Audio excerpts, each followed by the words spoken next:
আজকে কী দেখাবো বলেন তো? চিকেন কোপ্তা কারি। মজা না রেসিপিটা? তো এই তো আমি চিকেন বল করে নিচ্ছি, এদিকে সব বাটা মশলা রেডি করে নিচ্ছি, গরম মশলা, কাজু বাদাম বাটা সব। এদিকে আমি কড়াইটা গরম করে ঘি দিয়ে দিছি, ঘি দিয়ে আমি চিকেন বলগুলা মানে কোপ্তাগুলা ভেজে নিব।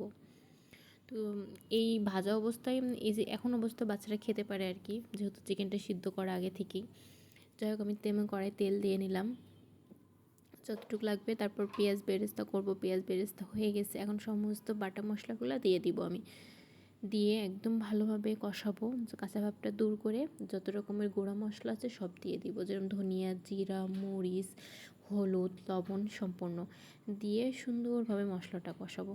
কষানোর প্রায় তারপরে দিয়ে দিব চিনি আর কাজু বাদাম বাটা।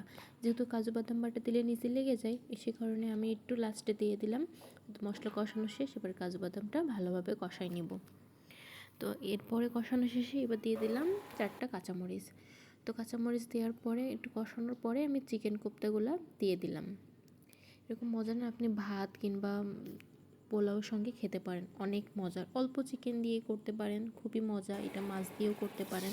তো ভালোভাবে আমি চিকেনগুলো কষাই নিয়ে তারপরে দিয়ে দিলাম পানি।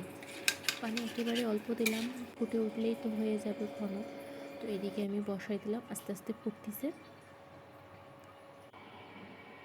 তো তারপরে তো আমার চিকেন কোপ্তাটা হয়ে গেছে রেডি। কি সুন্দর লাগছে না খেতেও? মাশাআল্লাহ, অনেক মজা হয়েছে, মানে ভীষণ মজা।